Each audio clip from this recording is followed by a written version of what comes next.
कछाप जिंदाबाद जिंदाबाद जिंदाबाद कछाप जिंदाबाद जिंदाबाद जिंदाबाद छाप जिंदाबाद जिंदाबाद जिंदाबाद बकरी छाप जिंदाबाद।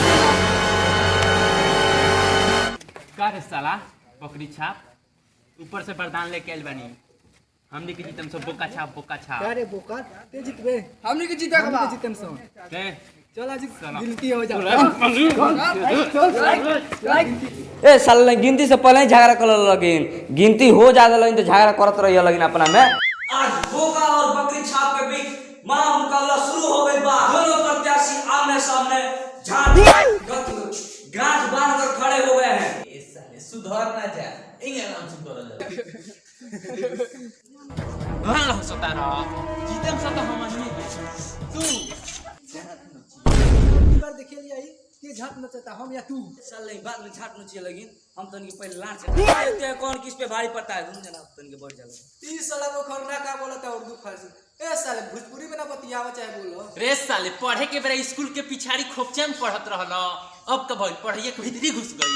साला हम पढ़नी चाहे लड़नी उ साला उर्दू फारसी में का बोलता है ना समझ आता लागो कहीं सर्वनाम मनियो सर बड़ा भारी मारा मारी करे वाला बाड़ो सनी सार लेड़वानी में पढ़े वाली मुखिया बनी हन पढ़े के बेरा गांड फाटत रहे आ मुखिया बने चल देले बाड़ो। रे सरवा फिर बोलते रे चुप ना रहबे अभी सारे बोलते बाड़ो बोले ना बोलबे एही को बोल देबे क्या करबे झगड़ा करबे झगड़ा करबे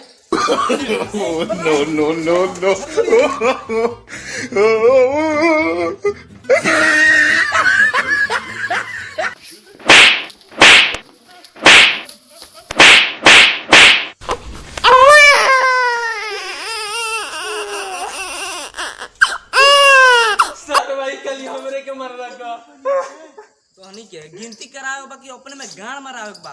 साला गिनतिया हो ना जादो सन तो गांड मारवावत रहियो सन। कर दिया करो कल हमरे के मार देला आधा के धर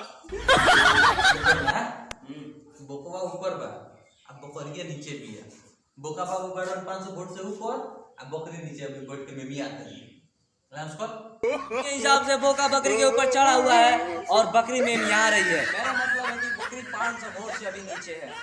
रे रोले बड़ा फोन लगा लो टाइम लगा फोन लगा आ कह दे जितना गांव में खुशी बाड़ा सब के ठीक करे कटवा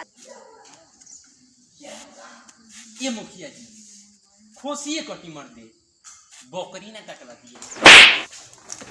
ये साले जीता तानी सो बकरी ना कटाई खोसी कटाई खोसी। अच्छा अच्छा लगाओ हेलो लोटना रे साला सुन खुशखबरी भाई एगो गांव में जितना 1200 बकरी खोसी सबके कीन के कटवा दे। हाँ सबके हम आवते तो पैसा दे हम रे साला जीत गइल बानी सब ओकरे खुशी में। हाँ एकदम पूरा भंडारा फ्री फ्री कटवा दे सबके।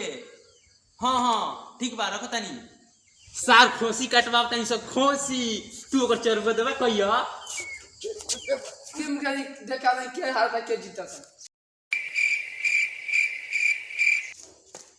मुखिया जब निचले तो थोड़ा से आगे से जीत बनी सो पार्टी बना पार्टी हां चलिए वो बकरी खिया तेरा सामने गए चल खोसी कतवा खोसी चल कौन सारवा कल खटे की हाल बहनी सरे रुकी मुखिया जी अबे आवतानी देर के चल बैठ यार हम जाता नहीं देखा बैठ अरे यार बात हम बता लेंगे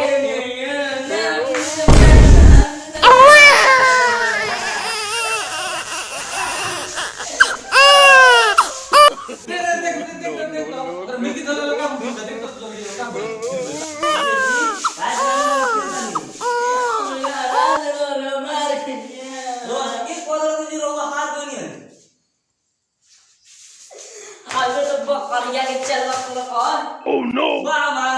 जीत गए रानी जी। जीत गए बानी?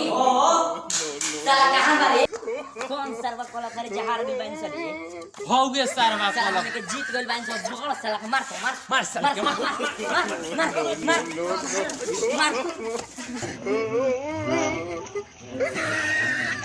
भाई ई जलक कहूं गलक ते मारना रे मारना